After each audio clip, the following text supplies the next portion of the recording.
Hello, this is Let's Talk About Myths, baby! And I am your host, Liv, here with another episode of the Odyssey. Oh, Odysseus, how things are moving along for you. Before we dive in, just here with your periodic reminder that if you want to read the Odyssey for yourself, please don't read this translation. It's very old and very dated. You can and should read Emily Wilson's translation, which is so good. That's the translation I worked off of when I was doing the regular Odyssey episodes in the show. It was so accessible and beautiful and just, it is the perfect one, in my opinion. But I would never break copyright like that, so we are reading this one. This is Homer's Odyssey, translated by Samuel Butler, Book 8. Now when the child of morning, rosy-fingered dawn, appeared, Alcinous and Odysseus both rose, and Alcinous led the way to the Phaeacian place of assembly, which was near the ships. When they got there, they sat down side by side on a seat of polished stone, while Minerva took the form of one of Alcinous's servants, and went round the town in order to help Odysseus to get home. She went up to the citizens, man by man, and said, "Aldermen and town councillors of the Phaeacians, come to the assembly, all you, and listen to the stranger who has just come off a long voyage to the house of King Alcinous. He looks like an immortal god." With these words she made them all want to come, and they flocked to the assembly till seats and standing room were alike crowded. Everyone was struck with the appearance of Odysseus, for Minerva had beautified him about the head and shoulders, making him look taller and stouter than he really was, that he might impress the Phaeacians favorably as being a very remarkable man, and might come off well in the many trials of skills to which they would challenge him. Then, when they were got together, Alcinous spoke. "Hear me," said he, "aldermen and town councillors of the Phaeacians, that I may speak even as I am minded. This stranger, whoever he may be, has found his way to my house from somewhere or other, either east or west. He wants an escort, and wishes to have the matter settled. Let us then get one ready for him, as we have done for others before him. Indeed, no one who ever yet came to my house has been able to complain of me for not speeding on his way soon enough. Let us draw a ship into the sea, one that has never yet made a voyage, and man her with 52 of our smartest young sailors. Then, when you have made fast your oars, each by his own seat, leave the ship and come to my house to prepare a feast. I will find you in everything. I am giving these instructions to the young men who will form the crew, for as regards you aldermen and town councillors, you will join me in entertaining our guest in the cloisters. I can take no excuses, and we will have Demodocus to sing to us, for there is no bard like him, whatever he may choose to sing about."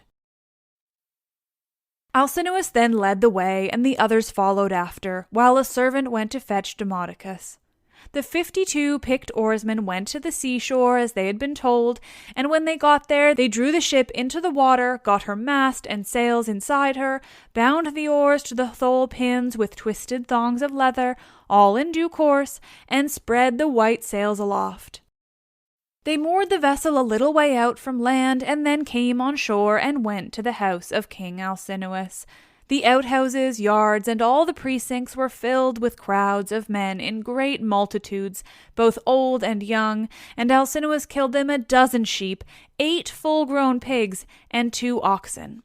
These they skinned and dressed so as to provide a magnificent banquet. A servant presently led in the famous bard Demodocus, whom the muse had dearly loved, but to whom she had given both good and evil, for though she had endowed him with the divine gift of song, she had robbed him of his eyesight. Pontonous set a seat for him among the guests, leaning it up against a bearing post. He hung the lyre for him on a peg over his head, and showed him where he was to feel for it with his hands. He also set a fair table with a basket of victuals by his side, and a cup of wine from which he might drink whenever he was so disposed. The company then laid their hands upon the good things that were before them, but as soon as they had had enough to eat and drink, the muse inspired Demodocus to sing the feats of heroes, and more especially a matter that was then in the mouths of all men, to wit, the quarrel between Odysseus and Achilles, and the fierce words that they had heaped on one another as they sat together at a banquet. But Agamemnon was glad when he heard his chieftains quarreling with one another, for Apollo had foretold him this at Pytho when he crossed the stone floor to consult the oracle. Here was the beginning of the evil that will, by the will of Jove, fall both upon Danaans and Trojans. Thus sang the bard, but Odysseus drew his purple mantle over his head and covered his face, for he was ashamed to let the Phaeacians see that he was weeping.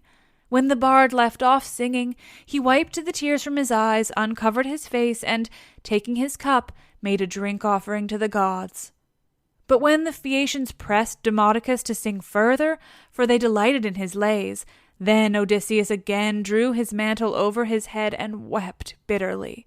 No one noticed his distress except Alcinous, who was sitting near him, and heard the heavy sighs that he was heaving. So he at once said, "Aldermen and town councillors of the Phaeacians, we have had enough now, both of the feast and of the minstrelsy that is its due accompaniment. Let us proceed therefore to the athletic sports, so that our guest on his return home may be able to tell his friends how much we surpass all other nations as boxers, wrestlers, jumpers, and runners." With these words he led the way, and the others followed after. A servant hung Demodocus's lyre on its peg for him, led him out of the cloister, and set him on the same way as that along which all the chief men of the Phaeacians were going to see the sports. A crowd of several thousand of people followed them, and there were many excellent competitors for all the prizes. Acronios, Ocealus, Elatrius, Nautius, Primnius, Anchialus, Eretmius, Pontius, Prorius, Thoon, Anabasinius, and Amphialus, son of Polyneus, son of Tecton. There was also Euryalus, son of Naubolus, who was like Mars himself, and was the best-looking man among the Phaeacians except Laodamas. 3 sons of Alcinous, Laodamas, Helios, and Clytonius, competed also. The foot races came first. The first was set out for them from the starting post, and they raised a dust upon the plain as they all flew forward at the same moment. Clytonius came in first by a long way. He left everyone else behind him by the length of the furrow that a couple of mules can plow in a fallow field. They then turned to the painful art of wrestling, and here Euryalus proved to be the best man. Amphialus excelled all the others in jumping, while at throwing the disc there was no one who could approach Elatrius. Alcinous' son Laodamas was the best boxer, and he was who presently said, when they had all been diverted with the games, "Let us ask the stranger whether he excels in any of these sports. He seems very powerfully built. His thighs, calves, hands, and neck are of a prodigious strength, nor is he at all old.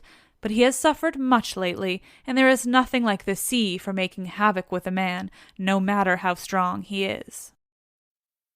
"You are quite right, Laodamas," replied Euryalus. "Go up to your guest and speak to him about it yourself."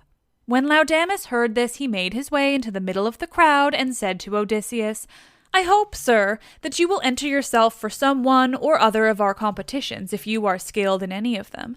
And you must have gone in for many a one before now.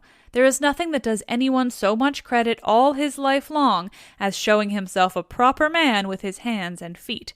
Have a try, therefore, at something, and banish all sorrow from your mind. Your return home will not be long delayed, for the ship is already drawn into the water, and the crew is found." Odysseus answered Laodamas, "Why do you taunt me in this way? My mind is set rather on cares than contests. I have been through infinite trouble, and am come among you now as a suppliant, praying your king and people to further me on my return home." Then Euryalus reviled him outright and said, "I gather then that you are unskilled in any of the many sports that men generally delight in. I suppose you are one of those grasping traders that go about in ships as captains or merchants, and who think of nothing but of their outward freights and homeward cargoes. There does not seem to be much of the athlete about you." "For shame, sir," answered Odysseus fiercely. "You are an insolent fellow. So true is it that the gods do not grace all men alike in speech, person, and understanding. One man may be of weak presence, but heaven has adorned him with such good conversation that he charms everyone who sees him. His honeyed moderation carries his hearers with him so that he is the leader in all assemblies of his fellows, and wherever he goes he is looked up to. Another may be as handsome as a god, but his looks are not crowned with discretion. This is your case. No god could make a finer-looking fellow than you are, but you are a fool. Your ill-judged remarks have made me exceedingly angry, and you are quite mistaken, for I excel in a great many athletic exercises. Indeed, so long as I had youth and strength, I was among the first athletes of the age. Now, however, I am worn out by labor and sorrow, for I have gone through much, both on the field of battle and by the waves of the weary sea. Still, in spite of all this, I will compete, for your taunts have stung me to the quick." So he hurried up without even taking his cloak off and seized a disc, larger, more massive, and much heavier than those used by the Phaeacians when disc-throwing among themselves. Then, swinging it back, he threw it from his brawny hand, and it made a humming sound in the air as he did so. The Phaeacians quailed beneath the rushing of its flight as it sped gracefully from his hand and flew beyond any mark that had been made yet.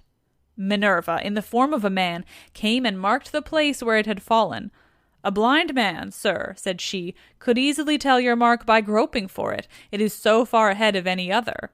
You may make your mind easy about this contest, for no Phaeacian can come near to such a throw as yours." Odysseus was glad when he found he had a friend among the lookers-on, so he began to speak more pleasantly. "Young men," said he, "come up to that throw if you can, and I will throw another disc as heavy or even heavier. If anyone wants to have a bout with me, let him come on, for I am exceedingly angry. I will box, wrestle, or run, I do not care what it is, with any man of you except Laodamas, but not with him because I am his guest, and one cannot compete with one's own personal friend. At least I do not think it prudent or a sensible thing for a guest to challenge his host's family at any game, especially when he is in a foreign country. He will cut the ground from under his own feet if he does, but I make no exception as regards for anyone else, for I want to have the matter out and know which is the best man. I am a good hand at every kind of athletic sport known among mankind. I am an excellent archer. In battle I am always the first to bring a man down with my arrow, no matter how many more are taking aim at him alongside of me. Philoctetes was the only man who could shoot better than I could when we Achaeans were before Troy and in practice. I far excel everyone else in the whole world, of those who still eat bread upon the face of the earth. But I should not like to shoot against the mighty dead, such as Hercules or Eurytus the Acalian. Men who could shoot against the gods themselves. This, in fact, was how Eurytus came prematurely by his end, for Apollo was angry with him and killed him because he challenged him as an archer. I can throw a dart farther than anyone else can shoot an arrow. Running is the only point in respect of which I am afraid some of the Phaeacians might beat me, for I have been brought down low at sea. My provisions ran short, and therefore I am still weak." They all held their peace except King Antinous, who began, "Sir, we have had much pleasure in hearing all that you have told us, from which I understand that you are willing to show your prowess, as having been displeased with some insolent remarks that have been made to you by other of our athletes, and which could never have been uttered by anyone who knows how to talk with propriety. I hope you will apprehend my meaning, and will explain to any one of your chief men who may be dining with yourself and your family when you get home, that we have a hereditary aptitude for accomplishments of all kinds.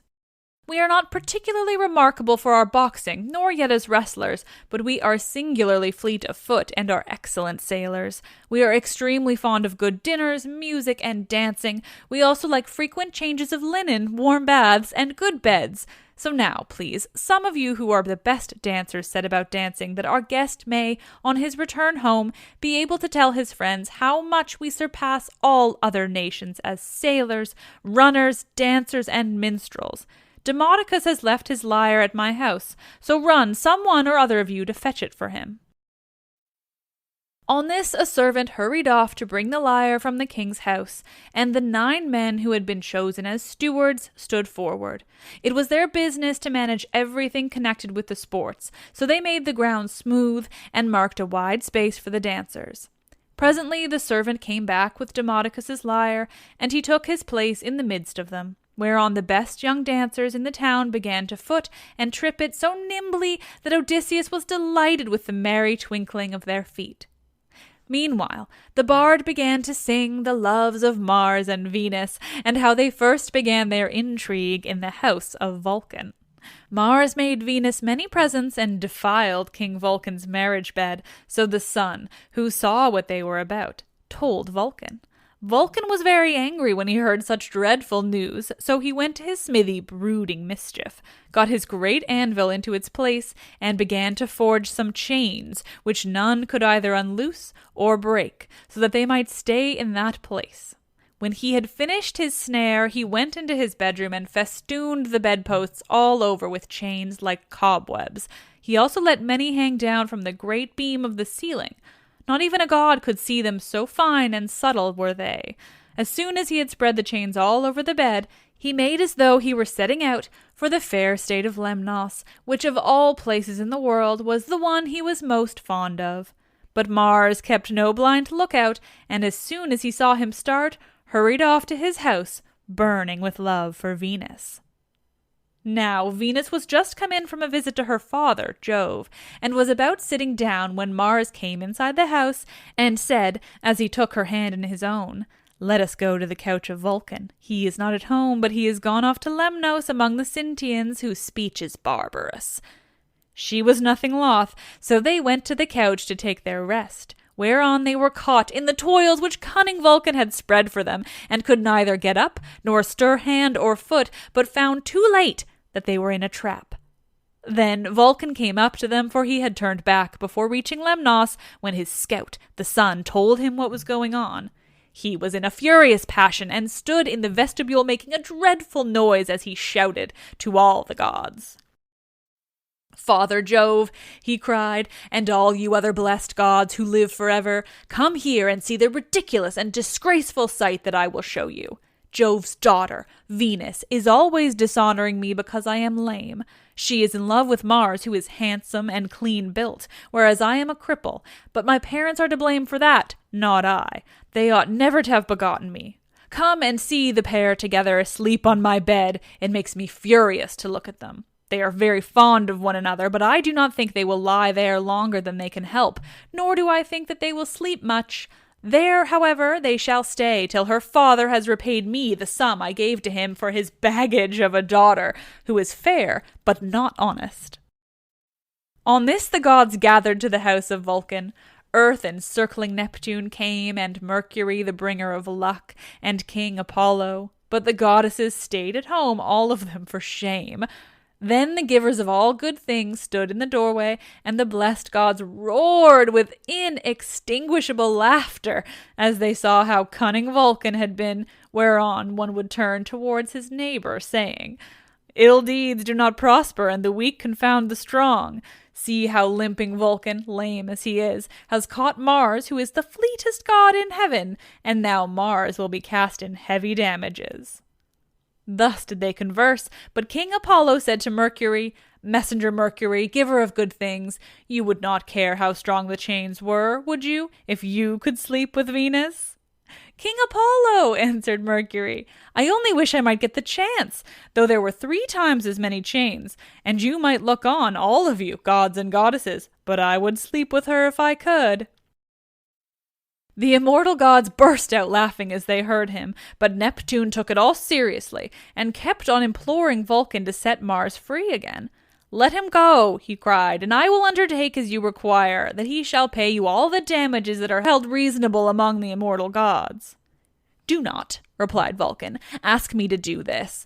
A bad man's bond is bad security. What remedy could I enforce against you if Mars should go away and leave his debts behind him along with his chains?" "Vulcan," said Neptune, "if Mars goes away without paying his damages, I will pay you myself. So Vulcan answered, "In this case I cannot and must not refuse you." Thereon he loosed the bonds that bound them, and as soon as they were free they scampered off, Mars to Thrace, and laughter-loving Venus to Cyprus and to Paphos, where is her grove and her altar fragrant with burnt offerings.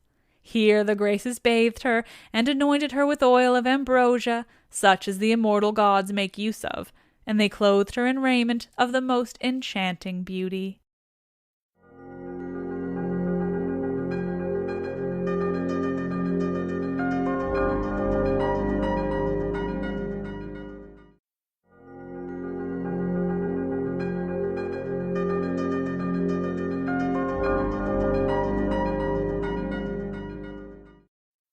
Thus sang the bard, and both Odysseus and the seafaring Phaeacians were charmed as they heard him. Then Alcinous told Laodamas and Halius to dance along, for there was no one to compete with them. So they took a red ball which Polybus had made for them, and one of them bent himself backwards and threw it up towards the clouds, while the other jumped from off the ground and caught it with ease before it came down again. When they had done throwing the ball straight up into the air, they began to dance, and at the same time kept on throwing it backwards and forwards to one another, while all the young men in the ring applauded and made a great stamping with their feet. Then Odysseus said, "King Alcinous, you said your people were the nimblest dancers in the world, and indeed they have proved themselves to be. I was astonished as I saw them." The king was delighted at this, and exclaimed to the Phaeacians, "Aldermen and town councillors, our guest seems to be a person of singular judgment. Let us give him such proof of our hospitality as he may reasonably expect. There are 12 chief men among you, and counting myself there are 13. Contribute, each of you, a clean cloak, a shirt, and a talent of fine gold. Let us give him all this in a lump down at once, so that when he gets his supper he may do so with a light heart. As for Euryalus, he will have to make a formal apology and a present too, for he has been rude." Thus did he speak. The others of all of them applauded his saying, and sent their servants to fetch the presents. Then Euryalus said, "King Alcinous, I will give the stranger all the satisfaction you require. He shall have my sword, which is of bronze, all but the hilt, which is of silver. I will also give him the scabbard of newly sawn ivory into which it fits. It will be worth a great deal to him." As he spoke, he placed the sword in the hands of Odysseus and said, "Good luck to you, father stranger. If anything has been said amiss, may the winds blow it away with them, and may heaven grant you a safe return, for I understand you have been long away from home, and have gone through much hardship." To which Odysseus answered, "Good luck to you too, my friend, and may the gods grant you every happiness. I hope you will not miss the sword you have given me along with your apology." With these words he girded the sword about his shoulders, and towards sundown the presents began to make their appearance, as the servants of the donors kept bringing them to the house of King Alcinous. Here his sons received them, and placed them under their mother's charge. Then Alcinous led the way to the house, and bade his guests take their seats. "Wife," said he, turning to Queen Arete, "go, fetch the best chest we have, and put a clean cloak and shirt in it. Also, set a copper on the fire and heat some water. Our guest will take a warm bath. See also to the careful packing of the presents that the noble Phaeacians have made him. He will thus better enjoy both his supper and the singing that will follow. I shall myself give him this golden goblet, which is of exquisite workmanship, that he may be reminded of me for the rest of his life whenever he makes a drink offering to Jove or to any of the gods." Then Arete told her maidens to set a large tripod upon the fire as fast they could, whereon they set a tripod full of bath water onto a clear fire. They threw on sticks to make it blaze, and the water became hot as the flame played about the belly of the tripod. Meanwhile, Arete brought a magnificent chest from her own room, and inside it she packed all the beautiful presents of gold and raiment which the Phaeacians had brought. Lastly, she added a cloak and a good shirt from Alcinous, and said to Odysseus, "See to the lid yourself, and have the whole bound round at once, for fear anyone should rob you by the way when you are asleep at your ship." When Odysseus heard this, he put the lid on the chest and made it fast with the bond that Circe had taught him. He had done so before an upper servant told him to come to the bath and wash himself. He was very glad of a warm bath, for he had had no one to wait upon him ever since he left the house of Calypso, who, as long as he remained with her, had taken good care of him, as though he had been a god.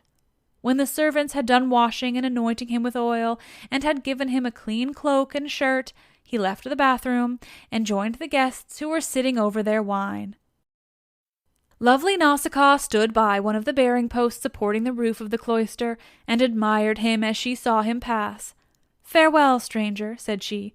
"Do not forget me when you are safe at home again, for it is to me first that you owe a ransom for having saved your life." And Odysseus said, "Nausicaa, daughter of great Alcinous, may Jove, the mighty husband of Juno, grant that I may reach home, so shall I bless you as my guardian angel all my days, for it was you who saved me." When he had said this, he seated himself beside Alcinous. Supper was then served, and the wine was mixed for drinking.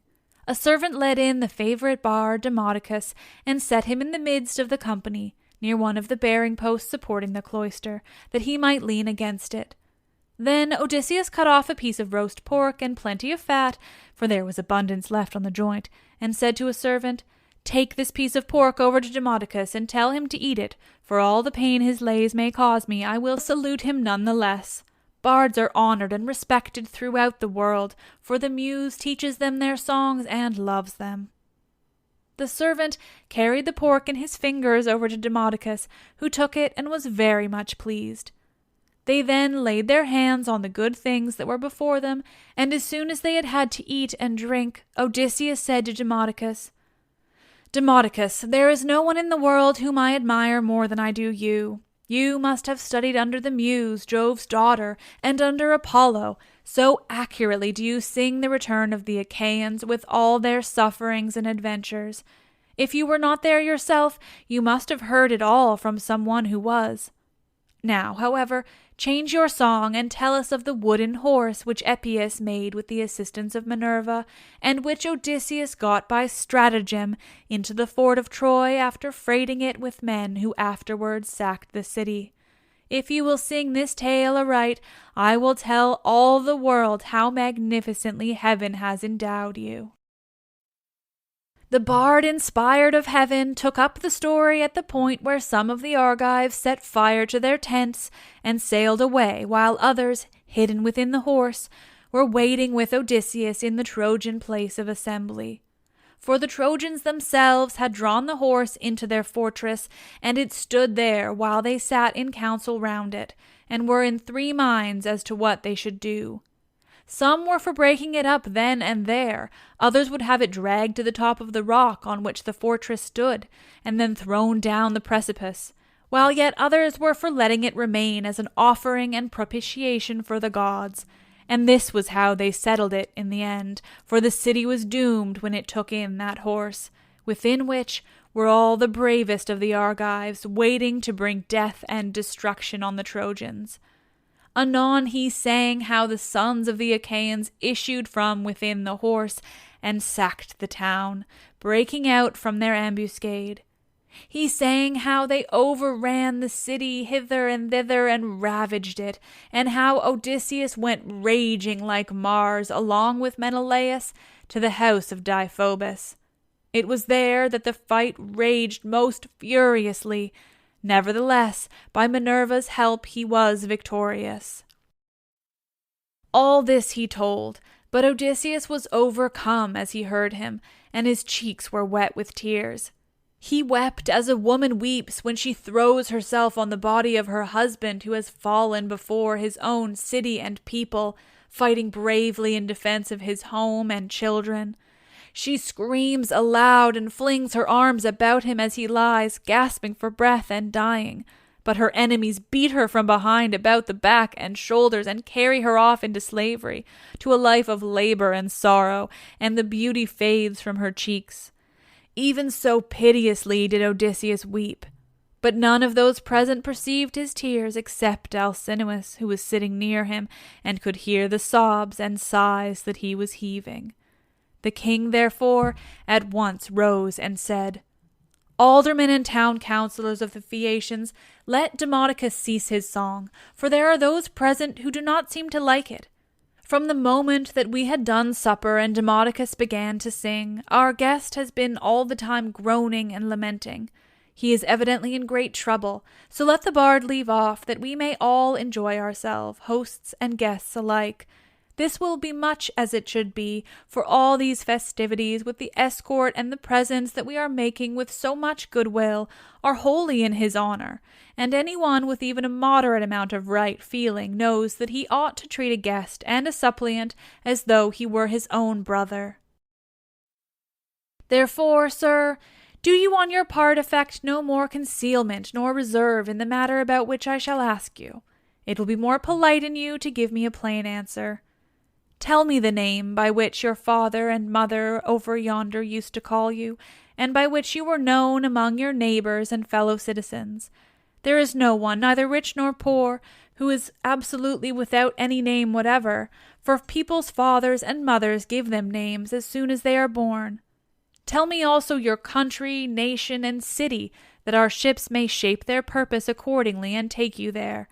For the Phaeacians have no pilots, their vessels have no rudders as those of other nations have, but the ships themselves understand what it is that we are thinking about and want. They know all the cities and countries in the whole world, and can traverse the sea just as well even when it is covered with mist and cloud, so that there is no danger of being wrecked or coming to any harm. Still, I do remember hearing my father say that Neptune was angry with us for being too easygoing in the matter of giving people escorts. He said that one of these days he should wreck a ship of ours as it was returning from having escorted someone, and bury our city under a high mountain. This is what my father used to say, but whether the god will carry out his threat or no is a matter which he will decide for himself. And now, tell me, and tell me true, where have you been wandering, and in what countries have you traveled? Tell us of the peoples themselves, and of their cities, who were hostile, savage, and uncivilized, and who, on the other hand, hospitable and humane. Tell us also why you are made so unhappy on hearing about the return of the Argive Danaans from Troy. The gods arranged all this, and sent them their misfortunes in order that future generations might have something to sing about. Did you lose some brave kinsman of your wife's when you were before Troy? A son-in-law or father-in-law, which are the nearest relations a man has outside his own flesh and blood? Or was it some brave and kindly-natured comrade? For a good friend is as dear to a man as his own brother.